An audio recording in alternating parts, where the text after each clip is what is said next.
Hey everybody, and welcome to the Startup Savant podcast. I'm your host, Ethan, and this is a show about the stories, challenges, and triumphs of fast-scaling startups and the founders who run them. Our goal is to dig into all of the ins and outs of each individual business to give you, dear listener, the insights you need to make your own success in the startup world. You're joining us today for a very special occasion. This is the very first episode of Season 2.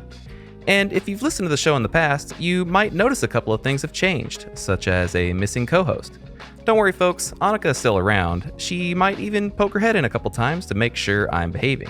But ultimately, she could not resist the allure of the design team. Alright, enough housekeeping. Our guest for today's show is Parker Graham. Parker is a former NFL player turned founder and CEO of Finotta, a fintech startup helping banks and credit unions offer a personalized approach to banking that hasn't been done before. This episode is packed with tons of stories and insights from Parker about the challenges he's faced as a founder. Oh, and there have been challenges. And the moves he made to power through them. If you like what you hear, don't forget to subscribe and give us a review on Apple Podcasts or Spotify. It really helps us get in front of more listeners like you. Now, let's jump into my conversation with Parker Graham. Parker, welcome to the show. Super excited to chat with you today. Thanks, Ethan. I'm really excited to be here too, man. Thanks for letting me jump in. Absolutely. So let's start off easy. Tell us, what is Finotta? Yeah, really simply put, Finotta is a banking technology company, and we're really here to kind of finish what other technology companies have kind of stopped at. And it's really bringing personalization into banking for the first time. For instance, you go on Instagram or TikTok at this point, and basically its whole entire goal is to just feed you content that you just really want to consume and your brain wants to consume. And for the first time ever, we've really brought that same methodology into banking of all places, where a bank's mobile app with our technology can actually bring you products and services that, weirdly enough, you need at certain points in your financial journey that you might be on. Maybe you're trying to pay off debt or build wealth and really not know how to actually do those things efficiently. And our technology helps a bank actually tell you exactly what to do in those instances. So is this an app that the users of that bank use, or is this something that's on the back end of the bank? What does this product actually look like? So it's actually an embedded platform. So we're embedded into what we call the digital channel of the bank. So the mobile app and the online, basically the online experience. And it really it functions as a button. It's like basically a button that sits on the home screen of the bank's app. And then once the user clicks on that button, our experience kind of gets jettisoned and brought into view. It's white labeled, so the user doesn't really see a difference or a change. But ultimately, it does a lot of radically different stuff than what somebody's used to in a banking application. When you say radically different, what kind of radical difference are we talking about here? Like, I'm guessing probably the four things you use your bank's app and you never ever think about it ever again are probably just checking your account balances, looking for fraudulent transactions, maybe taking a snapshot of a check. And that's pretty much where all 10,500 financial institutions banking apps really stop. In our experience, it's actually like, think of it like a coach that basically once you click our button and you get into our experience, it actively tells you exactly what you should be doing with your money based on your financial lifestyle and the financial journey that you're on. And again, like I mentioned, we're finding product gaps and services that you might need from the bank or maybe even a third party. Really right now being the biggest one that everybody talks about, it's like student loans, right? Student loans are a huge problem. And we're an easy way for a bank to provide you a student loan refi and also help monetize the bank in a new radical way. So the experience has like a badge system, a financial health leveling system, and it's a lot of fun, man, which when you pair banking with fun, that just never really happens. And so we're trying to make that difference in the world right now. Well, it depends on who's having the fun. I mean, that's fair. Yeah. It could either be really great or really scary. Yep. So it sounds like the bank is actually your customer, but your end user is the end user of the bank. Exactly. Our customer's customer. Sweet. So what's the main problem that Finotta is out there trying to solve? Yeah. So right now, I mean, banks have done an incredible job. I mean, I'm sure we all have a memory of a banker or a bank scenario where, you've got like some nostalgia baked in. Maybe it's the bank that, you grew up next to, the one down the street. For me, it's SMB in Southwest Missouri. Shout out SMB. in Arvest, which is another local banking institution close to where I am. And I remember opening up my first accounts there. And really, that's where the experience for me kind of stopped. I'm in that millennial grouping where, I do everything digitally. And Gen Zers, the group below me, they're even more digitally native than I even am. And what's been really difficult for banks and credit unions, for that matter, is making that transition from the physical branch customer relationship to the digital branch customer relationship. So we really look at the phone, the mobile app specifically, as the digital branch for the bank. And our goal as a company is to really help them figure out how to personalize solutions and services for users, for customers in that digital branch, just as well as they are doing in the personal relationships they build in the actual physical branch. So that's kind of the both, kind of the problem set and the solution, how we kind of look at solving. It's really helping them bridge that gap from a technology perspective. So yeah, the app of the bank seems to be that is one of the most important things nowadays. I mean, for me specifically, I use an online only bank. Yep. And so the app is my bank. Yep. But, it's interesting, though. Before I switched to my current bank, Can you say who it is? Is that okay? Yeah, it's Ally. I use Ally. Awesome. Who I know used to be GMAC, which puts some sort of bad taste in my mouth. I don't know why, but I just ignore it and, say I'm with Ally. Their customer service experience has been just phenomenal throughout the years that I've been with them, which is why I stay with them. But before I switched to Ally, I actually, just like you, I was using kind of a hometown bank, also Missouri. So shout out Missouri, that I had worked at, in my early 20s. I was a teller. Were you a teller? I was. Oh yeah. Yep. Okay. I was a teller at a bank. And, so I switched to this bank, and even after I moved out of Missouri and had literally no access to this very local bank, and I couldn't even reach the same people anymore. I just kept getting routed to the customer service center, who did mostly fine. But I continued to use that bank specifically because of one of the features in their online, their online services, their app. And I've never ever found this service again. And it was it was a cash flow calendar. Essentially, it was a calendar view where I could see I've got, a bill coming out on this day, I've got income coming in on this day, and it would basically give you a running balance for every day, assuming that, you didn't go out and spend $1,000 on an elephant ride or something like that. So I've had to recreate that for myself.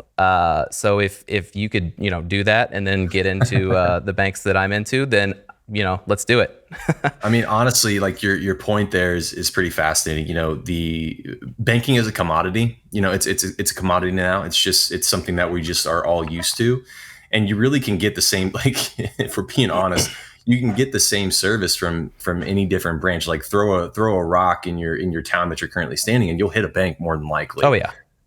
But the crazy thing is that they don't differentiate themselves ever on products. They differentiate themselves on customer experience, customer service, taking care of people. They give you a good feeling when you walk into a branch or deal with them on the phone. The problem is that there's this whole new group, this subsection of the population that does what you're doing with Ally. They only bank digitally. They only bank, on the phone, whether that's through a mobile app or actually just physically calling somebody at the branch. And what's been fascinating to us is that banks are really starting to see, and credit unions, they're really starting to see that now, and they're starting to put money into technologies that will make the experience better digitally. And so we're kind of on the tip of the spear, if you will, on really helping them kind of bridge that gap, because groups like Ally's probably a great example. They've spent so much in developing their mobile application and developing that customer service layer that they're pretty dang good. And so if you're going to go compete digitally, you got to spend money, and we're one of the beneficiaries of those dollars spent. Yeah, it's been a good experience. They don't have every single thing that I would absolutely want. Like I said, they don't have my little calendar, but they make it easy. And yep. I love the customer service that I get with them. That is why I stick with them. But this podcast isn't about me and where I bank. So let's get back to Finotta. So I want to jump into this story that you were telling us on one of our pre-calls, And Finotta is technically the second company that you've been involved with. And I use the word technically really to stand in for Epic Story. So your first company was Destiny, and your current company is Finotta. And if you could tell us the story of kind of the switch from Destiny to Finotta, and I may not be able to help myself to interrupt every once in a while to like dig That's into absolutely something. fine. But let's jump into that story. Yeah, so Destiny really is the kind of the culmination of what I call my like PhD in entrepreneurship, if you will. Like I did everything wrong that you could possibly pick to do wrong. That was that company's life cycle, which is pretty fascinating. But basically, I got my entrepreneurial itch as a wealth advisor. I got done playing football. I went and became a high net worth wealth advisor. Was really successful in that job, but just felt a calling to do something greater. I grew up really poor. So being a guy who wore a suit and tie every day and carried a briefcase, I felt like that was going to make me feel really important. And when I got to that point as a 20, like I think I was 24, and I was like, oh, wow, this is not what I signed up for. I'm making wealthy people wealthier. Mm-hmm. I really feel this calling to take what I've learned here and create a technology to help the masses and really like increase what I call like my impact radius. Yeah. As a wealth advisor, you're kind of 1-to-1. So taking that technology we were using for some of the wealthy people that we had and applying it to, everyone else, the everyday consumer, was something I got really excited about. So I actually spent a year just trying to figure out what I wanted to do. And I came up with this idea for a debt robo advisor. Basically what Acorns and Betterment and Wealthfront, a lot of those investment robo advisors, what they were doing for wealth, I was like, well, shoot, we've got all this problem with debt in this country. It's like what everybody talks about. Why don't I try to do something to kind of flip that on its head and create a debt robo advisor? So that's what Destiny actually was. We launched in 2018. I raised $50,000 from my friends' dads who were like all on like pension plans and stuff, and just still feel very, very blessed to have had them back me. And I had an accelerator with another 50K back me here out of Kansas City, which is actually why I moved to Kansas City. What was the accelerator? It was a 2-year long, or excuse me, it was an accelerator that was around for only 2 years, but it was called the Fountain City FinTech Accelerator. It was actually based out of KC with a bank called NBKC, which is one of the biggest mortgage banking institutions in the country. They're massive. And that was what got me started. And it's just funny. Quickly, we realized that we did not know what we were doing at all. I mean, I had read all these books about entrepreneurship and like was like, oh yeah, like I'll figure it out. It'll be fine. And quickly realized that, oh wait, like, bills cost money. And I went from, a high paying job to a no paying job. Yeah. So we quickly realized we couldn't pay ourselves anything. And it basically started this journey of just learning really how I worked as a founder and the type of people that I needed around me. I had 2 co-founders at the time, and one of which I'd known for 20 years. I mean, we knew him since we were kids. And unfortunately, we found out over 2 years that we really didn't work well together. Right. And it took 2 years for us to kind of finally come to a head, and it was kind of just incredible timing. We had this business for 2 years. We had all 3 of us had stepped away to work full time elsewhere to pay for bills. I went and worked at a liquor store, as I mentioned. I went and worked as a banker, as a consultant, to basically figure out like, okay, we have this technology. We thought maybe we would want to pivot into banking itself. So I was like, where else better to go than directly to the source? Yeah. And at the end of 2019, or excuse me, at the end of 2020, so this is, pandemic's kind of roaring.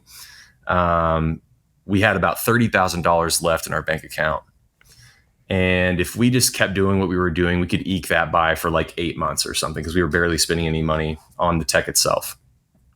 And, we had really figured out like, okay, we need to pivot into banking. We had started talking to bankers. I luckily had a huge network of bankers from my previous job as a wealth advisor.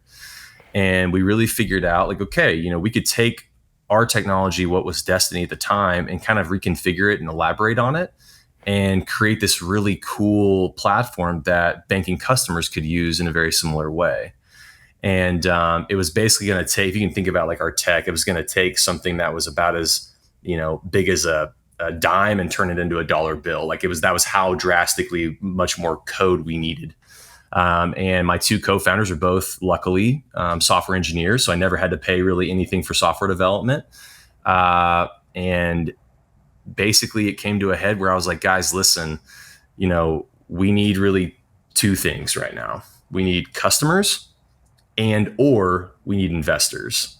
And we have $30,000 left in the bank. I don't want to just eke by and die a slow death. I would much rather take that money and try to go get either of those two things. And I'm the only one that can really do both. Right.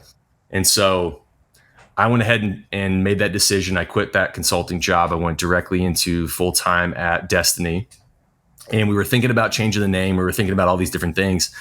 And within a couple of weeks, I think it was actually 2 weeks, I had actually closed $150,000 in investment. Heck yeah. And we had closed our first customer. Where did that 150K come from?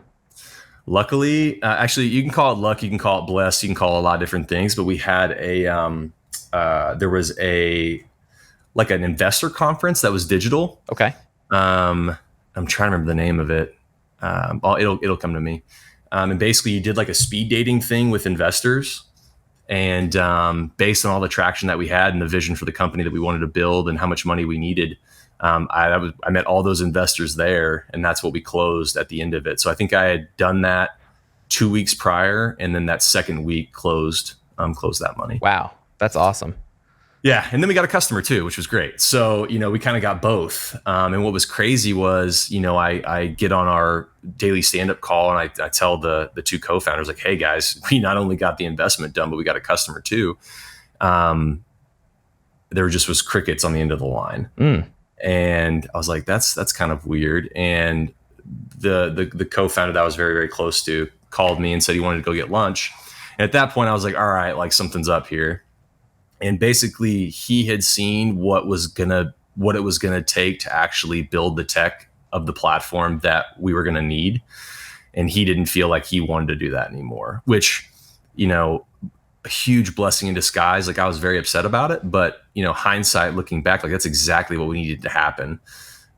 He left the company. The other co-founder left the company at that time. Wow. They were kind of a package deal. And so I kind of was left by myself with money and a customer and no tech team and a product that wasn't even close to being able to be commercially viable. So it was just you. Yeah. Were they your tech team before they left? Yeah. So, they were the guys that built everything from scratch. So they had been that key component for us. So no freelancers or anything like that? We had somebody build a portion of our software, but it ended up needing to be rewritten, which is what they had done. Got it. Okay. So yeah.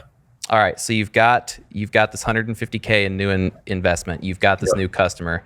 Your two co-founders who built the thing are now gone. Yep. What the heck? What did you do? I'll be honest with you. I was mad for a little bit, couple of days. Yeah. And I basically had this, epiphany of, man, I have a second chance here. I've got a second chance to redo this startup and really give it a good shot this time around. And so I had literally been obsessed with like renaming it. Yeah. And I don't know if you've ever tried to like name a startup in general, but like every domain is taken. Every single one of them. Everything's taken. Like the names that you wanted, the first name that comes to mind, it's probably taken. And if you want the name that you're hopefully thinking of, it's going to cost you $50,000 to get it and get the domain. Right? Oh, yeah. So I had to recreate really everything, the brand, the colors, the logo, the name, and most importantly, I had to recreate the culture. I had seen myself work with those two co-founders and seen myself get very angry and upset. And I think you can be a certain way with somebody that really deeply, right? Like, because you have like an expectation of them, they have an expectation of you, and you have like so much history. But when you're trying to hire a person that you don't know, one, you don't know anything about them and you don't really know who they are as a person. So I knew I had to kind of craft and create like this vision of not only the company that I wanted to create, but also the company that I wanted other people to be inspired to go work at, if that makes sense. And really 1000% of my journey at that moment was also me really handing my business over in a spiritual way to God. I'm a Christian. And so a massive part of my story is being less, I know exactly what I need to do, and being much more of a follower in what I feel like I'm guided to do, Right. what I feel like I'm being pushed into do. And so I actually sat down and basically thought, okay, God, what type of company do I need to be in to be the most successful person as a leader that I can be, and also inspire the best people to come work for me and with me? And 4 pillars really just flew out of my out of my hand. And they actually ended up being the 4 pillars that we started with at Finotta, what ended up becoming Finotta. That was lead with love, love for yourself, love for the mission, love for the team, and then eventually love for the customer. And you can't have the end without having the beginning.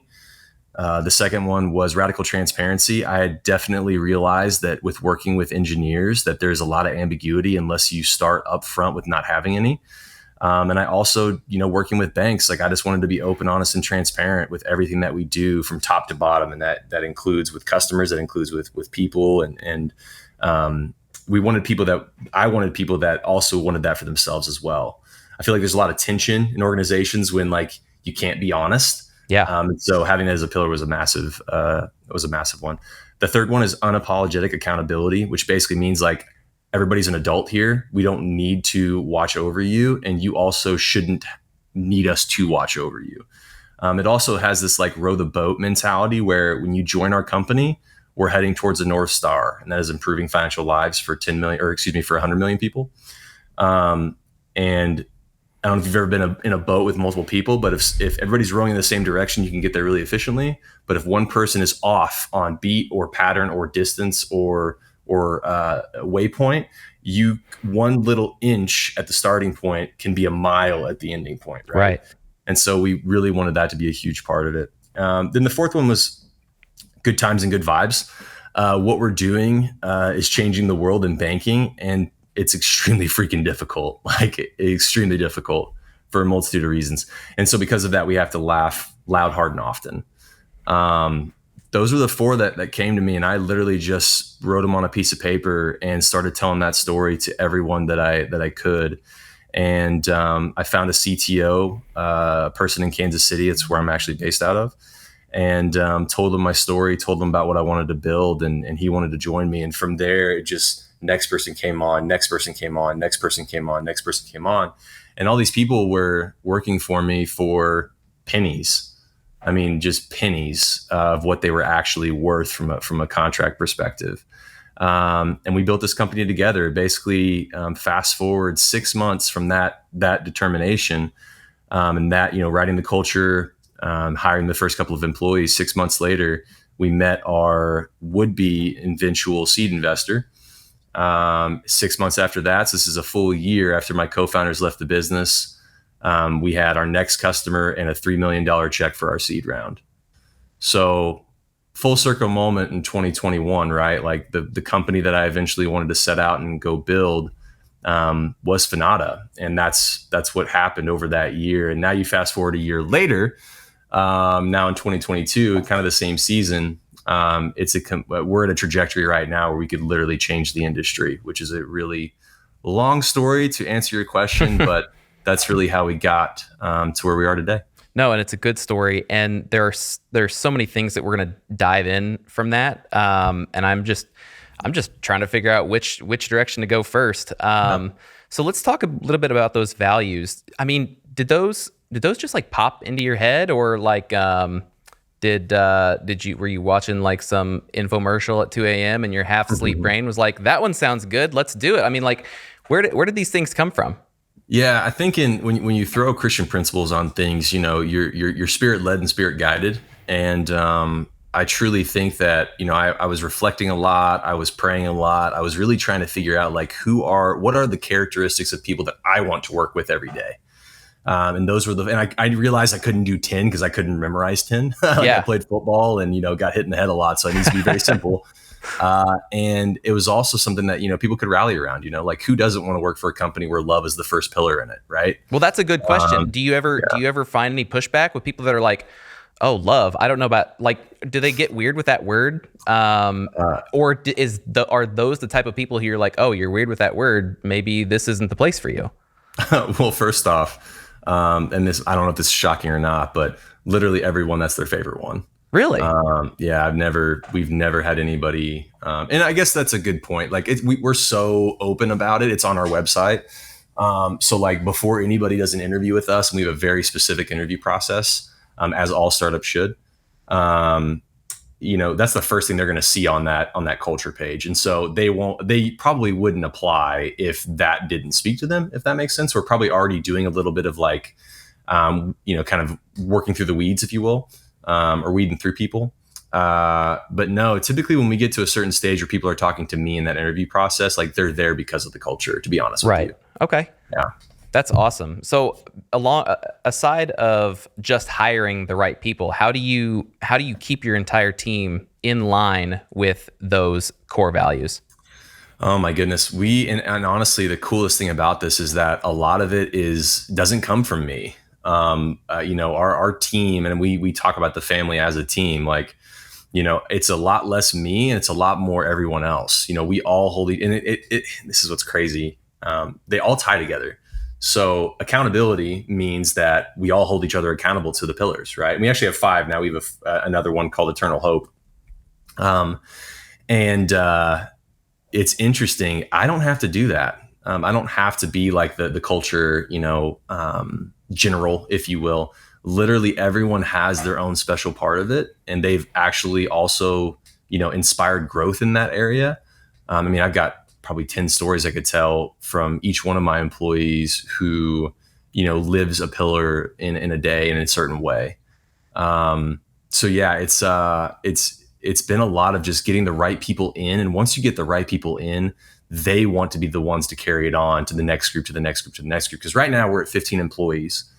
Probably a year from now, we'll probably at least double, if not more, our headcount. And as everyone knows, right, like culture is very hard to maintain as you grow. And so we've got to continue to hire people that, that's a big part of why they're here. Because if it's a big part of why they're here, it'll be a big part of what'll inspire others when they get here, and so on and so forth. Well, and it sounds to me like you're setting yourself up for success. I feel as though, the leader of a company really has to be the one to plant the seed, but that everyone else, the spirit of the company is set by the leaders, but I feel as though everyone else is the folks who have to grow it. And if you have a situation where your culture is being, if someone is not focused on that culture or it doesn't match with them, it usually happens, from the bottom or from the middle, somewhere and permeates its way out. So, knowing that you're hiring for the people who you see as those who are going to be on board with those values that seems like the way to start to set yourself up for that success. Yeah. And, we've definitely made mistakes. Like I've made mistakes. And we actually have a pretty, not a robust, but a very intent driven, interview process now because of the things that we've learned, right? We've had probably, 2-3 employees turnover in the last year and a half, probably. Mm-hmm. And for a small team, that is turnover. But what I think it's actually like you can fake things for a long time. You really can. But eventually, you're gonna reveal who your true character is. And I think that being at a place where that culture is so appreciated that it'll stand out when you do see it. And as most startups, like you have to hire fast and fire faster. And we're still trying to get better about that. Right. But having that be like a baseline really allows us to figure out, okay, like, is this a person that can be here for a long time? And then really hold them accountable to that. And if they don't actually get to that accountability or hold themselves to that accountability, well, it's like, hey, it's not going to fit. It's not going to work out because of X, Y, and Z. So it's a good barometer, a good, kind of, level set for everybody. And it's stuff that we constantly have to keep not only holding ourselves accountable to, but also evolving with the times and with movement and with more employee growth. Things are never, there's a saying, right? Like things are never stagnant. They're either progressing or regressing. Mm-hmm. And we're one of those shops where we want to continue to just be progressing as we get bigger and bigger. That's a good mindset. And since we're already talking about hiring, we've heard in the past you've used the term value-driven hiring, and then you just mentioned that there's a very specific process that you all take. Can we get into those details? Can we get into the specifics of what your hiring process looks like? Yeah. So first and foremost, as the founder and kind of as, I really look at our company as a team. We're all teammates. We're all here for a specific reason, for a specific skill set. We call them superpowers. And in that, different skill sets are needed at different times. And so when I say, it's a value-driven type of group when we're looking at employees is, I am much more interested in the person than I am the skill. Because I can teach skills. I can get you access to skills. I can get you access to people who can teach you things that we need you to do, but I can't teach you how to be a better person. I can't teach you how to work with me to a certain extent. Like you've got to, and this might sound bad, I don't know if I can cuss on this, but like there's a thing called a give a shit gauge from my football days. Like I can't turn that gauge up for you. That's your own decision. And so that's a part of that, like who's the person we're putting in the room? That's kind of the first layer. The second layer is really the interview process. So when we hire somebody, they typically meet with their manager first to make sure there's like a manager employee fit. Then we have them meet with someone across the organization that they'll probably never work with. But that's more of like is this a person who we could see ourselves working with on a day-to-day basis? Because especially being a remote company, you have to be really good at communication. Otherwise, you have all kinds of fractures, right? For a myriad of reasons. And then really the third one is just what we call like a culture conversation where you might have it with your manager and a teammate on that team or another person that's completely different from the organization. And the goal of that is basically finding people that really fit, like literally fit in the organization as a culture, but then also are the right type of people that we want to empower and we want to build that skill set around. And we do that because I have learned how to not hire people from past experiences, and it's worked out really, really well for us to date. And it also gives, the other cool thing about that is it gives a lot of people ownership in a really unique way that I wasn't expecting. They have ownership not just in obviously like everybody that we hire as an employee has ownership in the company. They all are owners, which is really cool. But the second part of it is that they get a say in who joins the company. So that continuity and that feeling of really being a team comes down to, as granular as the hiring process, which to me as a former football player, being a part of a family, being part of a team and stuff, it's probably one of my favorite aspects that we've developed here at Finotta. So how long will that continue to be the case where everyone has a say in the hiring of each new person? Because I assume that, once you're at a 40 to 60, even more person company, that will become not only extremely laborious, but maybe less valuable. So how long do you think that something like that is valuable for your company? So let me correct myself if I said that. So we typically have 3 interviews. So it's not everybody in the company gets a say. It's those specific people in that interview for that person get a say. Okay. So there are several different positions that have a say for that person coming on, not every single person in the company. Exactly. Got it. Exactly. That makes total sense. The one that meets with everybody is me.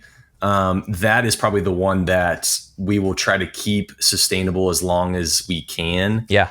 Eventually it won't be feasible. I think I remember reading about Airbnb and Brian Chesky. Like I think he met with everybody up until like employee, like 150, maybe it's 200, 150 to like 200, something like that. But then it's not sustainable. Right. If we're blessed to get that big, then that's a great problem to have, I think. And at that point, I think, if we're also that big, that means our culture is probably extremely strong. And so I'll be able to hand that off to, people and kind of pass that torch along. Cool. Let's jump around a little bit. Let's go back to funding, because there was some numbers being thrown out, and I'm really interested on how you were going to go 8 months on 30K. I assume if it was just the 3 of you and none of you were taking a paycheck, then that makes sense. But over the first few years, you didn't raise an incredible amount of money. But then in 2021, you mentioned that there was a $3 million round. I think maybe you mentioned that round came from one of your customers. Yep. So I want to talk about how that situation came about, because it's not every day that, somebody gets funding and it's not VC or it's not, private equity or something like that. So how did that conversation come about, and tell us more about that? Man, that's a fun story. I'm just full of stories, Ethan. We're gonna talk a lot about some cool stuff. So basically, back in roughly May, June of 2021, I was selling to banks. I had made that pivot, right? Finotta's brand's out there, and we're just trying to find customers. And I am going on road shows to the pandemic had, like in the Midwest, right? The pandemic had some things closed, other things not. It was open pretty early, so like I was trying to get out on the road and get in front of people as soon as I could. And so I was doing a road trip to Dallas, and I was meeting with a couple of banks down there. And then I reached out to a former colleague of mine at a bank that we had worked at. And he just so happened to be the market president for Dallas for this new bank. Nice. The bank is called First United Bank and Trust. They're based out of Durant, Oklahoma, so little Durant, but they're a $15 billion bank, which is a really, really strong privately owned institution. And I knew nothing about them. I knew about him, and I knew that if it was a bank that he was at, it was probably going to be a fun conversation. So I went and met him downtown Dallas, and the moment I walked in, I realized that this bank was very different. You walk in, and there's like this giant like infographic on the wall that's like a tree that they call their stakeholder tree, and it has like employees, customers, shareholders, community, like all these things kind of mixed and matched in there. And I was like, dang, that's kind of cool to see in a bank lobby. And I look to the right, there's this wall with all these financial freedom books, like personal finance books, and like just resources that on the wall, it says, please take one. Oh, wow. And it's like, they just give away financial literacy stuff for free to their customers. I was like, that's really cool. And then I look to the right of that, and there's this financial journey map on the wall. And if you know anything, if you've heard about our technology, like we basically follow financial journeys and digitize that relationship and plug products and services of when you need them in your financial journey. And so I was like, holy crap, like that's on the wall at this bank. We digitized that. Like that's exactly what we built. And I walk into this meeting with Ryan, I tell him like, man, that's exactly what we did. And I start pitching him. And basically this is, I mentioned, Christianity before, like this is like an absolute God conversation that I had with Ryan. We basically had built something that bank had been wanting for about 5 years. Yeah. And I'm going through I finish up the pitch, and Ryan asked me, he's like, are you guys raising capital right now? And I was like, oh, we're raising like $250K. It's way too small for somebody like you guys, it's a small number. He's like, okay, go ahead and finish. So I finished it out, and then I leave. Thought it was a great meeting. I get back to Kansas City. The moment I hit the ground, Ryan calls me. It's like the same day. And he's like, hey, can you get back? This is like a Friday. He's like, hey, can you get back here on a Monday? The owner of the bank wants to meet with you. And I'm like, okay, that sounds cool. We had, at this point, we still didn't have very much money. So every expense was like a big expense. And it was like a $600 plane ticket. And I was like, okay, I'll be there on Monday. So I bought a $600 plane ticket. I get up there, and I walk into their same meeting room, same conference room. And it's like the entire executive leadership board for the bank. Wow. And yeah. And I'm like, okay, this is good. This is new. And I go through the pitch, and the owner of the bank, just him and I just start vibing on the world of banking that we want to see. And it's just absolute alignment. Their chief culture officer had mentioned like she had envisioned the same thing 5 years ago, and like they've been talking about it and they wanted to build it. And here we are. And then Greg asked me like how much it would cost for me to sell him the company. Exactly. Like right then and there. That's what I wanted to talk about. I knew that might be a part of this conversation. Yeah. Sorry. So go on. Yeah. So he asked me that, and I was really taken aback, because I mean, if the previous 2 years I'd starved basically, right? Like it was a huge moment for me personally. And I just had this this feeling come over me of like, Greg, it's a really great question, but I'll tell you what it is. It's a very large number and we're not worth that number. Right. But what I would love to chat with you about is we are looking, we wanted to do a $3 million round in the fall when we had some more data. It'd be really cool if we could talk about, you guys maybe like preempting that round and helping us get there. Yeah. And so, that was my answer. And he's like, okay, great. And then I finished the deal and left. I get back to Kansas City and Ryan calls me again. And he's like, hey, you did a great job. I have some news for you. I was like, okay.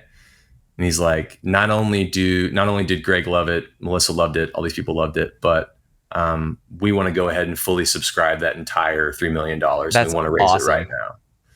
Yeah. So incredible. I got my jaw hit the floor. Like my wife and I were just, I think I cried. Like it was a huge, huge monumental moment to have that validation.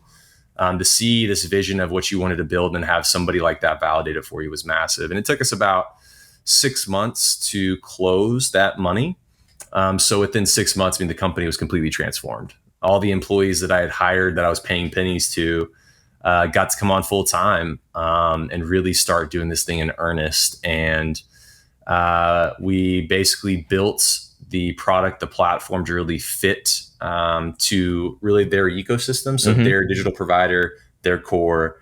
And now it's a year later and we just really finished our first couple of rollouts with their customers. And next week we're actually turning on for all 143,000 of their customers. Fantastic. So we're in a really interesting spot today. And all of the metrics that we've been pulling off of our data so far are extremely, extremely high from an industry perspective. So we haven't stamp of approval, validated what we currently think is out there for us. But we are dang close and feel really good about where we're at. That's awesome. So when I did this research, I just knew that whenever it was a customer that was offering this investment, that it probably started off as an acquisition. Yeah. And I wanted to talk more about what the negotiation looked like, but it sounds like you did all your negotiation in like one sentence. So was that literally how it was? Were you just in that boardroom and you were like those words just came to you, or was it like over a lunch and then you thought about it and you brought it back, or like what did that look like in those moments? No, so like my response was immediate. Like that was what, again, like it's like divine inspiration. Like he asked that question. That was how I responded to it. The amount we knew that we wanted to raise, like we thought that 2 years worth of runway, about $3 million for the team we wanted to build, all those things, that was about right. And then at that point, the negotiation was much more around like the valuation. Right. I'd had a valuation from my previous fundraising efforts. Man, I could write a master class on how not to do that and how not to raise early funding and do it the right way. But it was much more around, post-money or pre-money, post-money shares, like all that fun stuff. I had those two co-founders still had equity. And so we were trying to figure out how to make that work. It took us those 6 months to really figure that out. And also like the bank had never done a technology investment before. Right. And so a big piece of it was like educating them on, the industry and how to actually do it, because, a bank, they're used to, book value and, revenue, like hard asset, like your business generates $1 million, it's worth $1.5 million, right? Like, that kind of stuff. Multiples and that sort of thing. Yeah. Yeah. Whereas, in our, in the tech world and software specifically, especially SaaS, which is what we are, multiples are insane because of how much growth you can get in a rapid pace. So yeah, educating them was a huge piece. And then the other cool component was getting to work with them, getting to start that customer relationship, and not only customer, but investor and kind of guinea pig relationship. We got to test all these different hypotheses with not just the board, but also the front line, like getting to really peel the layers of the onion back and make sure that our product got the engagement and got the the revenue production we were hoping to get. And the cool thing about banking is that if it works for one, it's a really high confidence interval that it's going to work for every one of them. So Right. We got to spend that year building that story with them, and now we're kind of finally getting to the fruits of our labor in that regard. Was there ever any talk of exclusivity in those conversations? Yeah. Really? Okay. Tell us how that went. So the exclusivity, so the bank is predominantly an Oklahoma and Texas bank. That's where their regions are. And so to their point, I mean, they shelled out a massive amount of money for our company. And so basically we had a handshake agreement with them around, other Texas banks and Oklahoma banks, and being very strategic about, listen, let's build this here and then go and sell it elsewhere. It was kind of like, this startup podcast. We're going to, talk about the behind the scenes stuff. We will have Texas banks, we will have Oklahoma banks at a certain point, but good Lord, there's so many to sell elsewhere that we were absolutely fine with that. And because of how we're able to monetize the institution and help them monetize, if we get to that industry standard, spot, and kind of pioneer, those banks will make us so much money that the bank will eventually be okay with us moving in that direction. So, Gotcha. Yeah. So something you had mentioned before this conversation was and I'll quote you, the importance of a founder's pain tolerance threshold. Can you tell us, what does that mean? Yeah. So I think, I've been in this for 4 years now, and I've got a lot of friends that are in startups. I've seen a lot of friends build companies, quit companies, give up in my opinion, maybe too early, maybe not too early. But I think the biggest thing that, differentiates great founders, the ones that you hear that are, quote unquote, overnight successes, and the ones that aren't, is really that it's how much pain can you tolerate? What is your pain tolerance threshold? If you go bang your head against the wall, how many times are you gonna be able to actually do it and bleed a little bit and cry a little bit and suffer a little bit? Like how much suffering can you take? Because eventually what's going to happen is something's going to break for you. My story is not, and we're not near where we want to be at, but I can guarantee you one thing: I'm going to die before I let this thing slip through my fingers, if that makes sense. Yeah. And I think that's why people really enjoy being where we're at, is because they know that about me. Like, I've proven that. And startup success as a whole, and this is my opinion, take this for what it's worth. Startup success is not having an awesome idea. It's having the gumption to push through the pain to actually get that idea that you have and make it great. And sometimes that's market forces that are at play. I mean, shoot, we're talking about a recession right now, right? Like, I don't give a crap if it's a recession. I don't give a crap if it's a bear market, freaking bull market, rabbit market. Like, I don't care. What matters is putting in the work every single day and pushing the company forward every day. And then eventually you can look up in 10 years and hopefully you've hit that, gold mine. So I don't know if you've ever seen this picture, but there's a picture if you just Google it, where there are two miners digging a trench, trying to look for gold and diamonds and all that fun stuff, right? Well, in this picture, it perfectly, gives a visualization as to what happens with some founders is that they dig, and then they give up.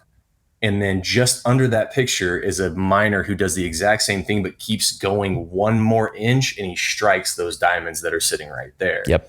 And that, to me, is the biggest thing that separates good ones from great ones, and some that just get scared and quit, and they, for whatever reason, they can't take it anymore. And that's also valid. Like, if you get in a situation where you just don't think that the company is really worth your time anymore, then that's your own decision. Again, I think what a lot of founders need to understand is that the life is not glamorous. You earn everything that you get, and sometimes it's not as much as you might think that it is, but the journey is just as rewarding as the end, if that makes sense. Yeah, it does. And that's that's a story that I've lived more than once in my life.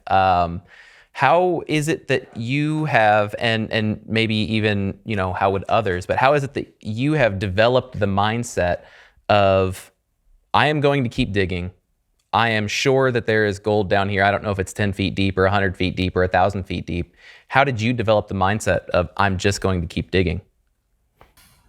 So I think a portion of it, I think anybody who's listening to this podcast right now is what I would call, you're probably off a little bit. Like you're just a little weird in some form or fashion. And that's good. That's okay. That's what makes you different. That's what makes you probably want to listen to this podcast and hear stories of founders. And I think that, this pain tolerance threshold, honestly, the way that I have gotten it is because I went through football. Like it's an absolute 1-to-1.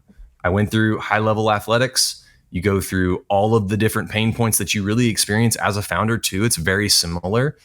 Your reward at the end of the day is very similar. I was also an offensive lineman. So like picking Division I football and professional football, you couldn't pick one group that is less celebrated than like the offensive line, right?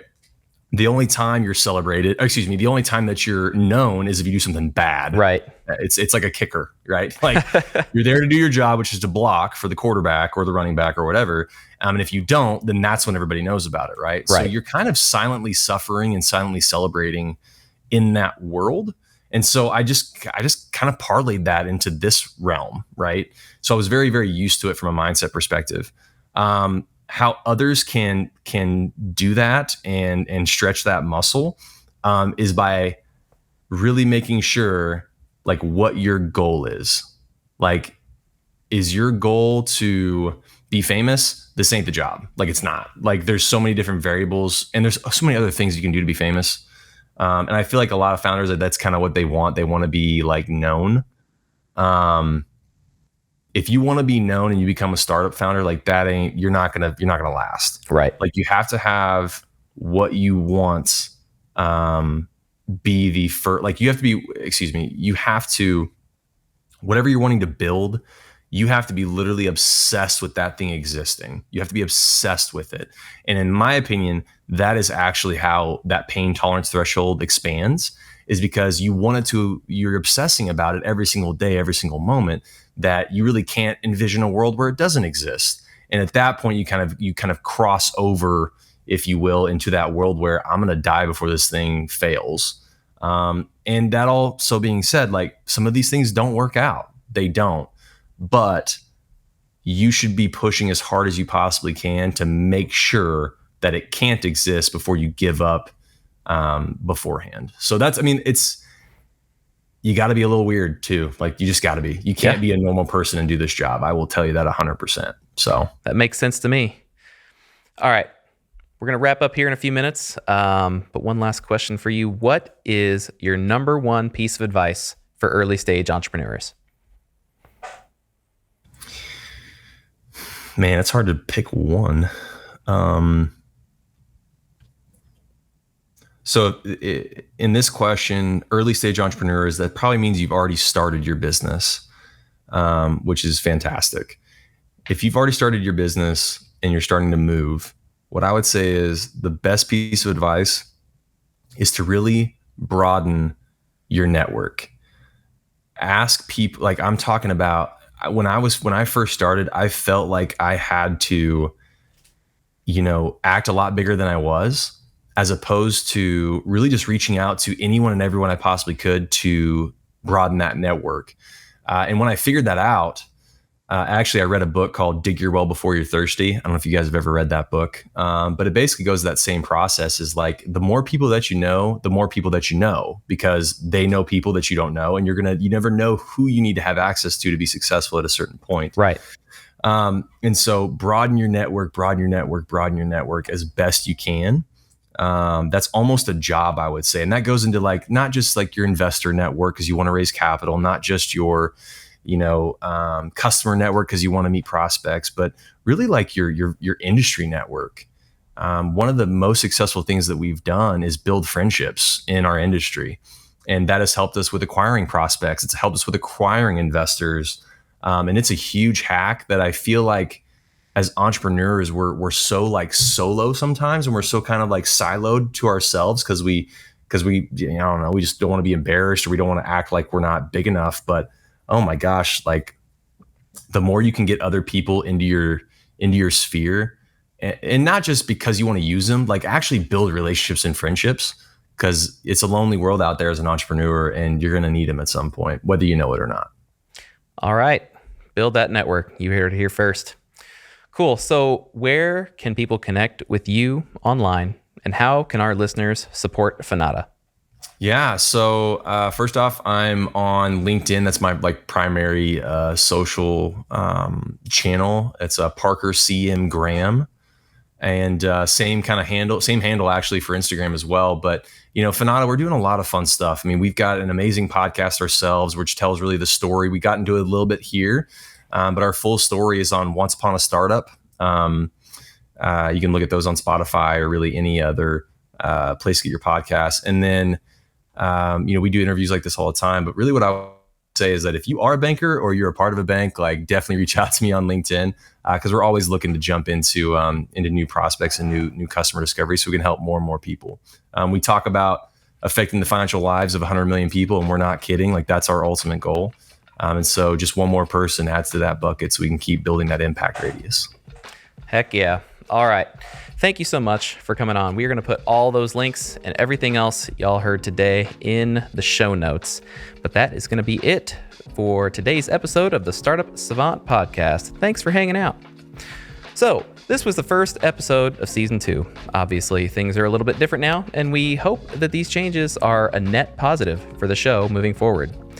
Now, what hasn't changed at all is our hunger to bring you, our faithful listeners, the best stories, actionable insights, and inspirational founders you need to move forward in your entrepreneurial venture. With that said, we want to hear your thoughts on the show. You can send us an email over at podcast@truic.com, or you can find me, Ethan Payton, on LinkedIn. Either way, we're excited to hear what you think. For tools, guides, startup stories, and so much more, head over to truic.com. That's truic.com, TRUIC.com. See you, folks.